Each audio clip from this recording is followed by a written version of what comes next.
હા, આજરોજ જુનાગઢ પાર્લામેન્ટનું જુનાગઢ ખાતે મતગણતરી થઈ.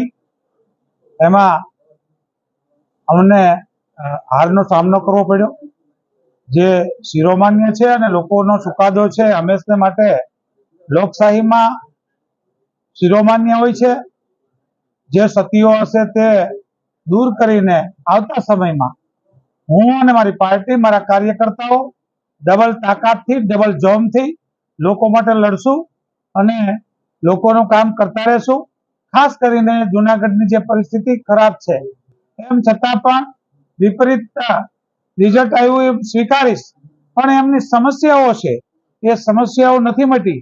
એ સમસ્યાઓ માટે અમે હર હંમેશ માટે લડવાના છે અને એ આજથી જ અમે અમારો ફરી લડાઈ શરૂ કરીને લોકોના કામ થાય, લોકો પીડામાંથી બહાર આવે, લોકો માટે લડતા રહેશું. અને આજનો જે ચુકાદો છે એ ક્યાંય અમારી સતી હોય એને લીધે લોક ચુકાદો છે શિરોમાન્ય ગણીએ છીએ.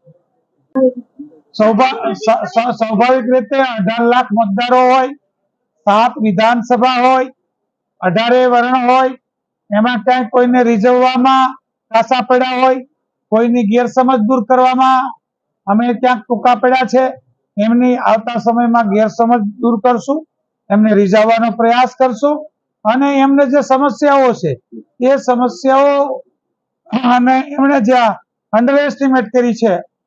પહેલાથી જ એવી વાત થતી હતી કે મોદી સાહેબને જોઈને મત આપો, ઉમેદવારને જોઈને નહીં.